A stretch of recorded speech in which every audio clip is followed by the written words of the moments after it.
Hello everyone, it's Laura here from Laura's Creative Pages and Cards, and we're on to day 2 of our 31 cards over 31 days. So we need a card base, 5.5 wide by 4.25 high. We're also going to need a piece of sapphire cardstock, and this is 5 inches wide by 3 3/4 in height. We need a piece of white daisy card, which is cut at 4 3/4 by 3.5. Then we need this stripy decorative paper. This is 3 inches by 2 inches. We need a piece of lagoon card. This one here is cut at 1 3/4 by 3.5. And then a piece of white daisy, which is 1.5 by 3 1/4 for the stamping. And then just a scrap piece of white for these little hearts. Okay, so let's get on with constructing it. So what we're going to do this time is we're going to stick the white daisy to the sapphire. So we're not going to actually stick to our card base to start off with. We just need to construct a little bit of the card first. So just 6 pieces of tape there on the back of my white daisy, and that's going onto my sapphire cardstock. Next we're going to add on the journaling black edges or stripes, whatever you'd like to call. So my hand sits on my mat. I hold my pen and I just drag my hand down the mat. So I am keeping my fingers still around my pen and I'm just dragging my hand around the mat. Okay, so there's my sort of little messy black journaling, and that's done with the 0.01 black journal pen. Okay, now we're going to add on the stripe paper, and that's going to sit flush with the sapphire card. So I'm just going to run a bit of tape across the top and a piece of tape across the bottom, and then I'm just going to add that to my card flush against the sapphire cardstock. So if it's flush against it, I'm fairly certain it's going to be straight. The next thing I want to add now is the lagoon cardstock, and with this one here I'm going to add this with the thin 3D foam tape because I do like to add a little bit of dimension. So I'm going to cut it roughly the length of the height of this piece of lagoon, and I'm going to cut this piece here into thirds because I honestly feel that it is enough to pop that piece of cardstock up, and it is so sticky, as I say, and you really don't need much more than that in my opinion. And what you save on adhesive you can spend on pretty paper instead. So I'm just going to take the backings off of that and I'm going to add that across the top of the stripy paper. Okay, once this is on, the next thing we're going to add now is the embellishing thread. So this is the silver embellishing thread from Close to My Heart. And what I'm going to do is unravel a little bit of it, and then I'm going to add this to my card with some glue dots. So I'm going to pop the glue dots on the back, and I'm going to grab some glue dots and a pair of tweezers to help me. And I've realized I prematurely turned it over because what I need to do is I need to roughly know where that lagoon is and stick one dot on.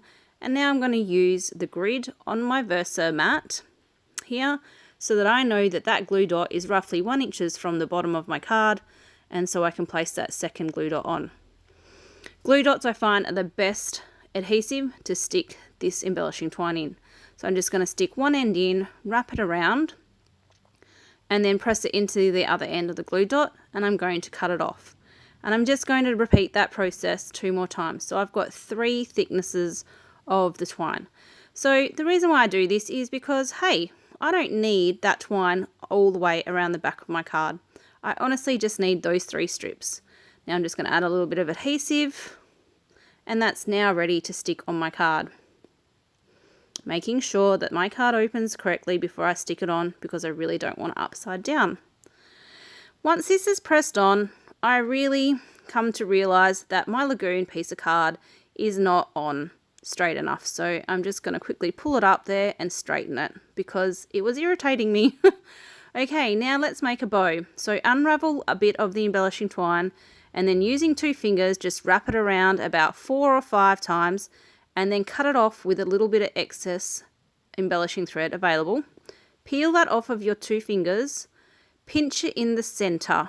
Okay, so you've got 2 sides, and just wrap that excess embellishing twine around the center just to sort of hold it in place. It's not tying it in place, it's just to hold it in place, okay? Now I'm just going to stick this here on my card with a glue dot. So grabbing those glue dots, I picked up the scissors. I need my tweezers. Picking up my tweezers, pulling off a glue dot. I'm just going to place the glue dot where I want my little bow. It's going to go over the existing embellishing thread, holds it in place, and then I'm just going to squish that little bow into the glue dot, and I'm just going to trim off the excess length of embellishing thread. Now, to neaten up the center and just to add a little bit of pizzazz and make it a bit prettier, I'm going to pop another glue dot now on the top of this, and then I'm going to use a gem. So I'm using a silver glitter gem on this one, and I'm just going to place it over the glue dot. Now, yes, these are already pre-sticky, but it's not enough sticky or strength to hold on to some loose twine or embellishing thread. So that glue dot just ensures it's not going anywhere. Okay, so now we need to just do the little bit of stamping that is for this particular card. So again, this one uses the outline of the happy, and then it's got anniversary on this one. So this anniversary is a curved anniversary. However, I don't want it curved, I want it straight. So the way I like to do this is I'm just going to press down onto the block, the A, and hold it down and just straighten out the curved sentiment so it's nice and straight, so that we can have, you know, that straight anniversary underneath the happy.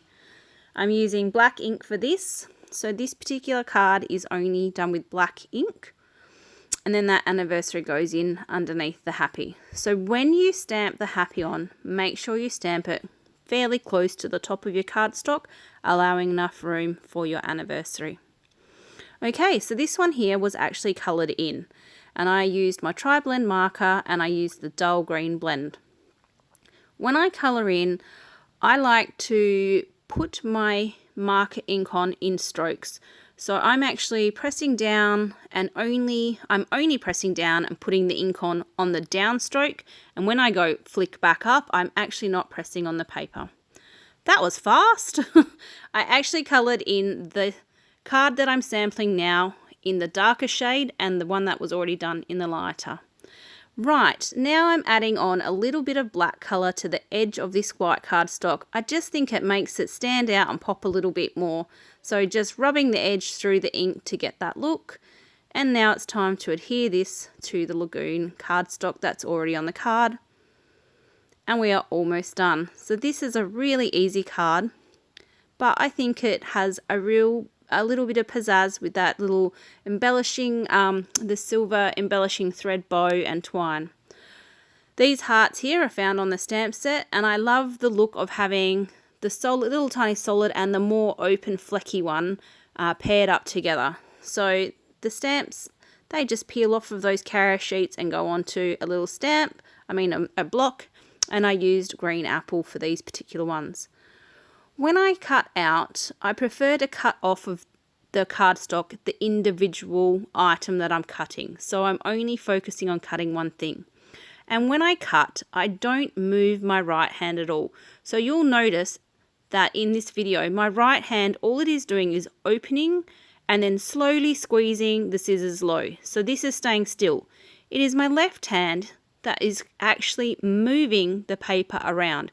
It is moving the paper into the line of the scissors. And I find I get a much neater fussy cut when I cut this way. Even with the little one, same thing. My right hand stays still, and I just move with my left hand it around. It is a little fiddly, but it's totally worth it. Okay, so there we go. We have our two little heart embellishments stamped and cut out of paper. Time to adhere them with a little bit of thin 3D foam tape.